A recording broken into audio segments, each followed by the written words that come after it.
Kembali bersama kami di Visi Negarawan. Pemirsa, kami melakukan jajak pendapat sederhana melalui media sosial. Hasilnya mayoritas responden menilai pembahasan RUU DKJ syarat kepentingan elit. Ada sejumlah isu terkait RUU DKJ yang jadi sorotan masyarakat. Isu penunjukan gubernur sudah terurai. Ada juga soal Dewan Aglomerasi yang banyak dilihat memangkas kewenangan kepala daerah. Ditambah lagi wacana Wapres memimpin Dewan Aglomerasi dituding mengacaukan ketatanegaraan di samping terkait dengan narasi politik dinasti. Nah, saya ingin komentar dari masing-masing narasumber. Kita mulai dari Mas Umam dulu, silakan Mas Umam. Ya, ini hasil jajak pendapat yang cukup menarik ya. Setidaknya mengkonfirmasi apa yang kemudian menjadi concern dari masyarakat kita terhadap proses pengambilan kebijakan publik yang seharusnya memang didasarkan pada meaningful participation. Tetapi memang secara umum dalam konteks mengambil aspirasi, mendapatkan perspektif dari masyarakat, memang tidak bisa dilakukan secara langsung, secara umum. Maka ada mekanisme perwakilan dan biasanya juga banyak dari kalangan civil society yang kemudian bisa menyuarakan. Problemnya di saat yang sama, ini terjadi bukan hanya di Indonesia, di banyak negara-negara yang baru menjalankan sistem desentralisasi, di Amerika Latin, di sebagian negara Afrika yang mendapatkan supportnya terutama dari World Bank, kemudian USA dan lain sebagainya, ditemukan ada semacam gejala upaya politically engineered, elemen kekuatan tertentu yang mengatasnamakan civil society. Padahal ini adalah bagian dari kepentingan kekuatan elit yang kemudian dimainkan. Itulah yang kemudian disebut oleh Gejer dalam Journal of Governance itu sebagai the betrayal of civil society, sebagai sebuah bentuk pengkhianatan dari kalangan civil society, meskipun dalam tanda kutip. Nah, oleh karena itu apa yang tadi menjadi hasil jajak pendapat, saya pikir itu confirm. Nah, maka kalau misal kemudian ini menjadi bagian dari evaluasi ya terhadap pelaksanaan sistem desentralisasi, bagaimana kemudian mengambil bidang atau sektor prioritas mana sih yang mau ditata lebih dulu di masing-masing wilayah. Memang harusnya didasarkan pada satu basis aspirasi yang betul-betul mengakar. Apa kebutuhan masyarakat itu apa? Karena spirit dari desentralisasi itu kan sebenarnya kan bottom up. Apa yang menjadi suara publik, menjadi aspirasi publik, itulah yang kemudian menjadi rumusan dalam pengambilan keputusan. Tetapi yang terjadi memang bukan bottom up, lagi-lagi top down, yang karakternya relatif mirip dengan autokratik atau dalam konteks sentralistik sistem.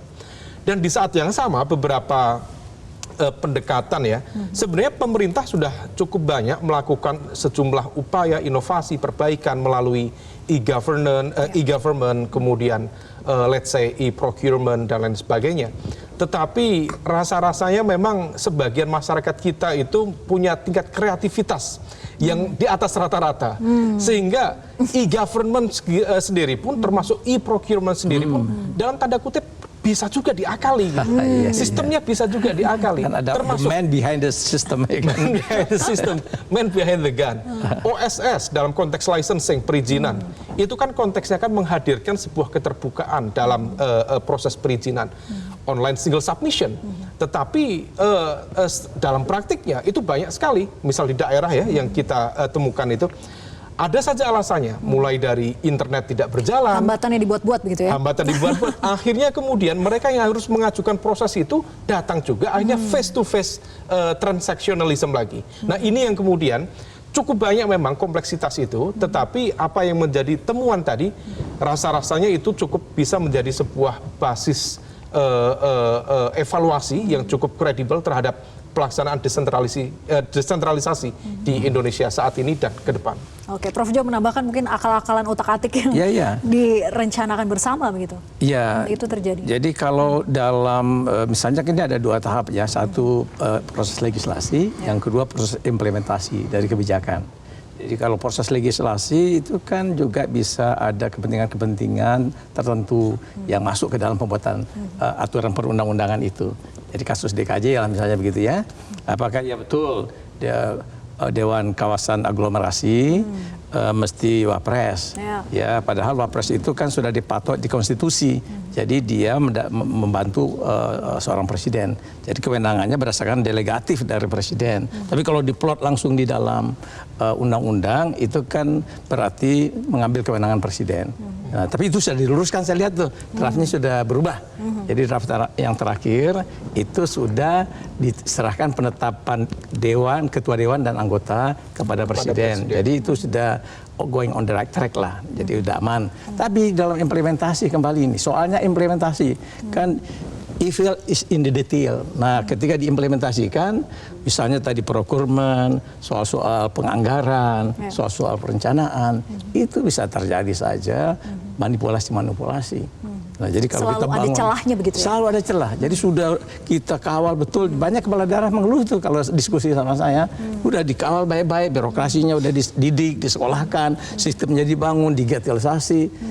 Itu bisa di belakang layar berubah. Dia kongko-kongko di warung kopi selesai, ya kan? Menang si anu, gitu ya kan?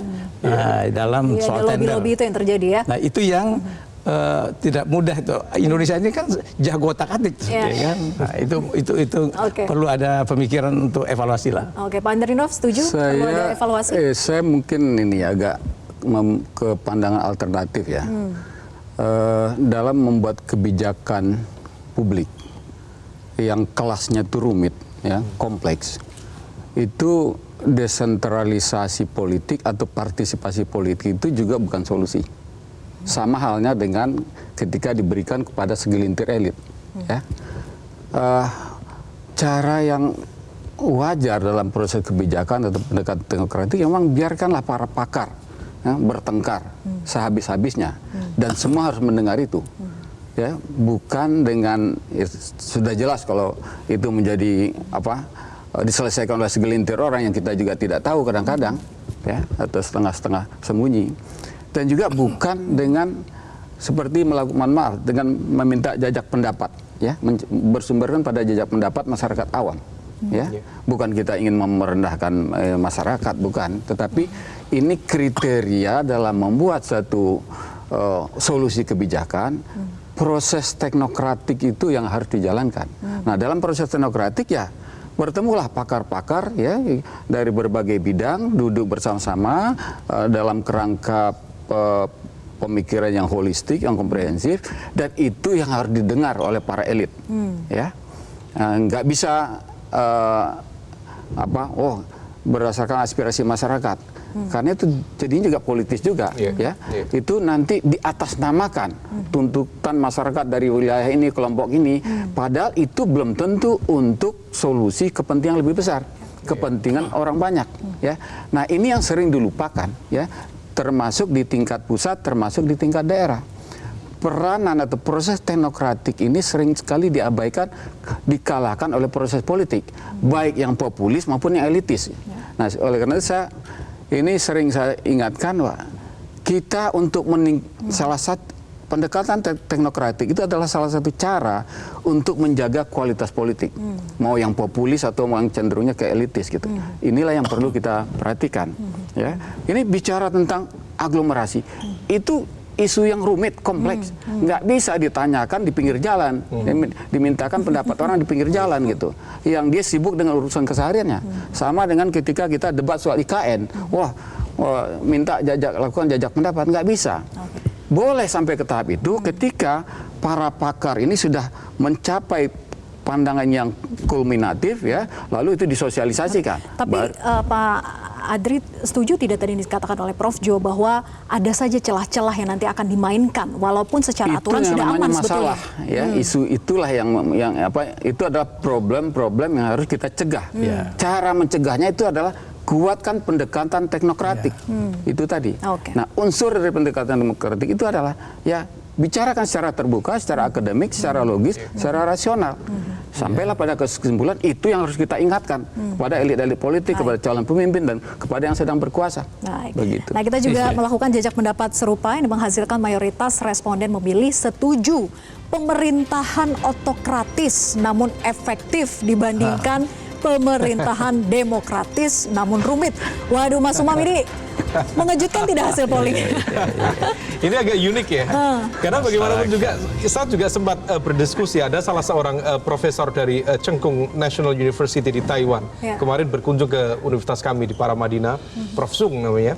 Ketika saya tanya, berkaca dari transformasi ekonomi di negara-negara Asia Timur, let's say Jepang, China, Korea Selatan, termasuk Taiwan, sebenarnya karakter leadership seperti apa? Apakah yang demokratis ataukah yang sifatnya sebenarnya agak semi otokratik tetapi kemudian punya visi yang bisa kemudian mendorong transformasi ekonomi? Jawabannya secara teoritik saya mengharapkan demokratis. Tetapi jawaban dia betul-betul di luar kalkulasi saya. Kata dia, justru yang tidak begitu demokratis, yang penting adalah punya vision, punya visi. Nah, barangkali dia mencoba untuk merujuk apa yang dilakukan oleh beberapa pemimpin Eropa, Asia Timur ya, termasuk misal di Singapura ada Lee Kuan Yew yang karakternya completely undemocratic, tetapi dia punya visi yang jelas dan diharapkan zero interest. Meskipun dalam konteks realitas di lapangan itu tidak mudah menghadirkan itu. Nah, maka kalau misal kemudian pertanyaan tadi hasil dari jajak pendapat tadi, yang terpenting adalah bagaimana kemudian proses leadership itu betul-betul tetap berada pada satu cara pandang, visi yang memang betul-betul kokoh, bukan yang didasarkan pada basis populisme. Nah, tadi yang disampaikan oleh Pak Adrinov tadi menarik gitu, dan ini menjadi hal penting untuk evaluasi kita dalam ranah percakapan publik dalam konteks politik. Seringkali kalau misal kita melakukan evaluasi terhadap pemerintahan, basisnya adalah approval rate. Yang approval rate itu dasarnya adalah opini publik. Bicara tentang konteks kinerja pemerintahan, basisnya juga opini publik. Padahal konteks opini publik itu berbeda dengan kalau misal dihadapkan pada survei elit. Kalau survei elit basisnya stakeholders yang memang paham betul perdebatan, kemudian konteks kebijakan, mereka yang bisa kemudian mengevaluasi. Maka jadi ini bukan hal yang linear ya. Jadi polling berbeda. Polling ini sendiri kan menunjukkan mengkonfirmasi apa yang saya sampaikan. Karena dua pertanyaan itu menjadi paradok jawabannya, ya kan? Nah, karena itulah, karena ini persoalan bukan persoalan sederhana, tapi kalau umpamanya itu sudah menjadi temuan para pemikir, lalu disosialisasikan ya secara intens, kita tanyakan ke publik, itu akan lebih berkualitas, jawabannya akan lebih sinkron, ya. Tapi ketika ke masyarakat yang belum terinformasi, ide kebijakan ini apa, maksudnya apa, manfaatnya apa saja, lalu kita tanyakan, muncullah apa yang bersumber dari rumor, ya, apa yang dominan atau yang jadi wacana dalam rumor. Sedikit menambahkan sebagai bukti dalam konteks konfirmasi dari Pak Adrinov, approval rate tinggi, tetapi kemudian pertanyaan, mengapa misalnya ukuran-ukuran dalam corruption perception index mengalami penurunan signifikan, dalam konteks demokrasi index mengalami penurunan signifikan. Ini basisnya yang akan dilihat, ini approval rate dalam konteks kepuasan publik yang tinggi ataukah ukuran-ukuran yang memang didasarkan pada melihat mereka ya dari kalangan stakeholders yang paham kompleksitas itu. Nah, ke depan supaya kemudian lebih tadi teknokratik dan sebagainya, maka rasa-rasanya memang perlu mulai diarahkan supaya kemudian proses evaluasi, perbaikan termasuk konteks perencanaan yang teknis-teknis itu bukan didasarkan pada basis demokrasi elektoral atau dalam konteks populisme tadi itu, tetapi betul-betul dalam model demokrasi yang karakternya teknokratis, dan itulah spirit demokrasi itu menghasilkan good governance, bukan sekedar populisme saja. Oke, itu tujuannya demokrasi. Tapi apakah dari hasil polling ini hanya karena ada kerumitan sehingga itu jadi dijauhi atau bagaimana, Prof. Jo? Nah, saya lihat ini kan perasaan masyarakat aja nih. Masyarakat merasa bahwa yang penting dia deliver pemerintahan itu efektif. Ya, harga beras jangan mahal, ya anak-anaknya sekolah gampang. Kalau dia sakit ke rumah sakit nggak bayar gitu ya. Duitnya tebal kantongnya.